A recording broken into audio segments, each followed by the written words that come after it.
हर हर महादेव। जैसा कि आप सभी लोग जानते हैं, आज महाशिवरात्रि है, तो हमारे जितने दर्शक और सब्सक्राइबर हैं, आप सभी को महाशिवरात्रि की हार्दिक शुभकामनाएं। मैं अपने चैनल के ऊपर आप सभी का हार्दिक अभिनंदन करता हूं। कैमरे की आंखों के सामने से हमेशा की तरह आपका होस्ट और दोस्त सुभाष चंद्र झा, और कैमरे के पीछे से मेरे सहयोगी राकेश मगन। संकेत आ रहे हैं पंजाब से। पंजाब से क्या संकेत आ रहे होंगे? आप सोचेंगे पंजाब से, तो अभी आजकल राजनीतिक गलियारों में तो पंजाब से जो संकेत आते हैं वो आम आदमी पार्टी से जुड़े हुए ही संकेत आते हैं। तो क्या संकेत आ रहे हैं? संकेतों की बात करता हूं तो मुझे स्वामी निश्चलानंद, जो कि पुरी के शंकराचार्य हैं, वो हमेशा संकेतों में बात करते हैं। कहते हैं संकेत करता हूं। तो मैं आपको बताता हूं कि संकेत आ रहे हैं आपके पंजाब से ये संकेत आ रहे हैं कि हो सकता है आम आदमी पार्टी के संयोजक और दिल्ली के भूतपूर्व मुख्यमंत्री अरविंद केजरीवाल, जिनको अभी सत्ता गंवाए हुए 1 महीना भी नहीं हुआ है, हजम नहीं कर पा रहे हैं राजनीति। दोस्तों, जैसा कि एक एक बार सोनिया गांधी ने कहा था, यह एक जहर है, और ऐसा जहर है जिसको हर आदमी खुशी खुशी पीना चाहता है। तो राजनीति में शुचिता की बात करने वाले लोग, आंदोलन से निकलकर बनी हुई एक पार्टी, जो कहते थे हम राजनीति करने नहीं आए हैं, राजनीति को बदलने आए हैं, राजनीति को बदलने आए लोग खुद ही बदल गए। और अब अभी जबकि 8 फरवरी को नतीजे आए हैं, अभी आप 20-21 तारीख को रेखा गुप्ता ने दिल्ली में मुख्यमंत्री पद की शपथ ली है, और कहीं पर बातें चल रही हैं इस तरह की कि हो सकता है कि अरविंद केजरीवाल के खिलाफ जो है बहुत सारे भ्रष्टाचार से जुड़े मुकदमे खुल जाएं, और उनको दोबारा सलाखों के पीछे डाल दिया जाए। और राजनीति में खासतौर पे जो भी उनकी प्रतिद्वंदी पार्टी है, वो तो चाहेगी ही कि अरविंद केजरीवाल जितना जल्दी हो सके सलाखों के पीछे पहुंच जाए, क्योंकि बड़े ही खुरापाती व्यक्तित्व के राजनेता रहे हैं अरविंद केजरीवाल। अनप्रिडिक्टेबल उनके बारे में कहा जाता है कि अरविंद केजरीवाल को प्रिडिक्ट करना बड़ा मुश्किल है। तो दोस्तों, आप सोचेंगे कि संकेत आ रहे हैं, बार बार कह रहे हैं कि संकेत आ रहे हैं, बता नहीं रहे हैं कि क्या संकेत आ रहे हैं। तो दोस्तों, आप ये सस्पेंस क्लियर करते हैं। संकेत ये आ रहे हैं कि हो सकता है कि अरविंद केजरीवाल बहुत जल्द आपको राज्यसभा में अपनी दिल्ली की हार की खींच को निकालते हुए दिखाई दें। जी हाँ, मैं यही कह रहा हूं कि हो सकता है बहुत जल्दी अरविंद केजरीवाल राज्यसभा में आपको दिखाई दें, सांसद के रूप में, राज्यसभा सांसद के रूप में।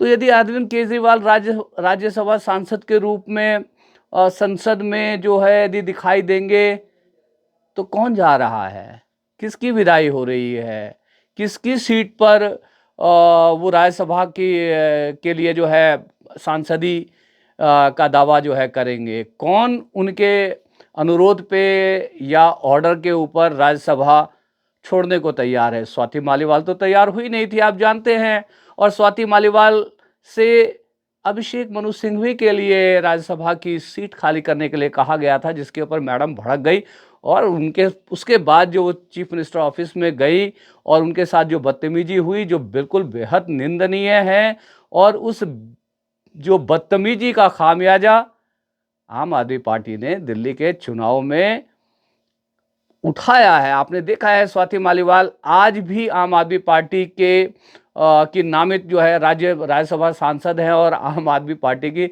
धज्जियां उड़ाती रही हैं और आगे भी उड़ाएंगी। और कितना नुकसान किया है इस विधानसभा के चुनाव में, जबकि इन्होंने सोचा था, ये तो ये समझते हैं कि आला कमान बन गए, जैसे बाकी सारी पार्टियों में आला कमान है, वैसे ही आम आदमी पार्टी में भी आला कमान की भूमिका में अरविंद केजरीवाल अहंकार के रथ पर सवार थे, अहंकार के जो है सिंहासन पर विराजमान थे। जो वो कह देते थे वही सत्य होता था उस पार्टी को के बारे में। उस मिथ को तोड़ा स्वाति मालीवाल ने, और स्वाति मालीवाल ने राज्यसभा सांसदी से इस्तीफा नहीं दिया, आज तक भी इस्तीफा नहीं दे रही हैं, और आम आदमी पार्टी के सभी नेताओं की छाती पर मूंग दल रही हैं।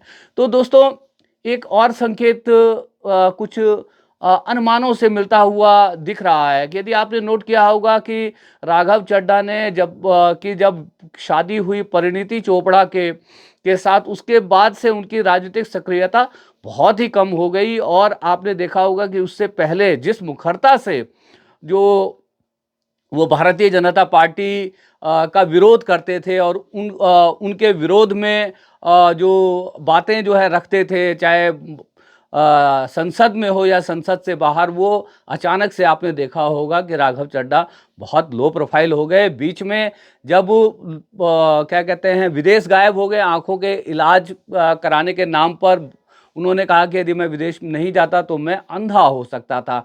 जबकि जब वो वहाँ पर विदेश में शायद यूनाइटेड स्टेट्स गए थे, पक्का मुझे याद नहीं, अमेरिका ही गए थे। अमेरिका में जब वहाँ पे कैमरे की कैद में वो आ गए, घूमते घामते और कुछ पार्टी और इवेंट्स वगैरह वगैरह में शिरकत करते हुए, तो उसके बाद जो उन्होंने वहाँ पे अपना घूमना फिरना कम कम किया। उसके बाद आपने देखा होगा लोकसभा के चुनाव में उनकी क्या सक्रियता थी। अभी विधानसभा के चुनाव गए हैं, इस विधानसभा के चुनाव में राघव चड्ढा की क्या सक्रियता रही? तो क्या राघव चड्ढा जा रहे हैं? और राघव चड्ढा की सीट पर क्या अरविंद केजरीवाल राज्यसभा का सांसद बनकर राज्यसभा में पहुंच रहे हैं? और पहुंचना क्यों चाहते हैं राज्यसभा में अरविंद केजरीवाल? दोस्तों, जो मेरी थोड़ी बहुत जो समझ है कि हालांकि आप कहेंगे कि एक सांसद को, एक एमएलए को, जो भी किसी संवैधानिक पोस्ट के ऊपर होता है राजनीति में, उसको एक म्यूटनी होती है। जैसे यदि किसी सांसद के ऊपर मुकदमा चलाना है, मुकदमा दर्ज करना है, तो उसके लिए लोकसभा के स्पीकर की मंजूरी लेनी पड़ती है, जहाँ तक मैं जानता हूँ। यदि किसी एमएलए के ऊपर कोई मुकदमा चलाना है, तो उसके लिए जो है विधानसभा स्पीकर की मंजूरी लेनी पड़ती है।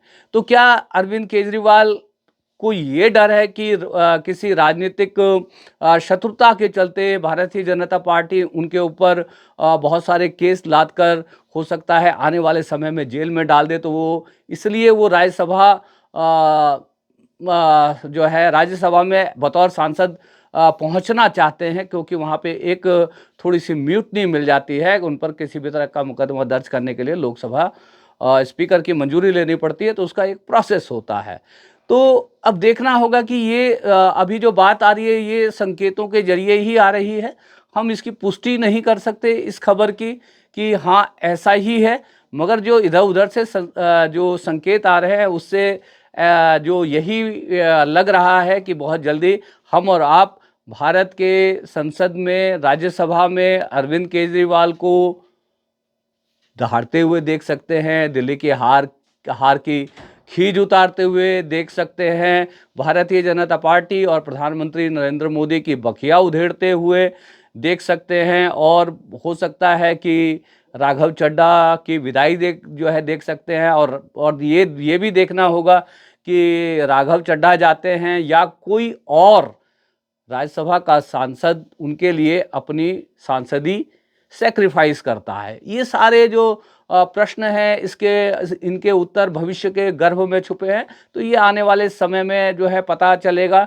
तो हमने जो आपसे छोटी सी बातचीत करी अरविंद केजरीवाल के बारे में कि अरविंद केजरीवाल जो राजनीति बदलने आए थे और खुद ही बदल गए, और मतलब किस तरह से उन्होंने उनका राजनीति में जो मतलब गिरावट आई, उस गिरावट के चलते खास तौर से जो मध्यम वर्ग जो उनसे रूठा, मध्यम वर्ग के रूठने की वजह से ही अरविंद केजरीवाल ने दिल्ली की सत्ता गंवाई। बाकी जो उनका जो वोट बैंक है, वो आज भी उतना ही सेफ है। 43% वोट बैंक, जो वोट बैंक कम नहीं होता है दिल्ली में। तो आने वाले समय में देखते हैं कि क्या होता है, आम आदमी पार्टी की राजनीति किस तरह से जो है करवट बदलती है। और आप देख ही रहे हैं दिल्ली की विधानसभा में एलओपी के तौर पे जो आतिशी जी का सिलेक्शन हो गया है, और बढ़िया जो आतिशी विपक्ष की भूमिका में बहुत मुखरता से, बहुत बढ़िया तरीके से काम कर रही हैं।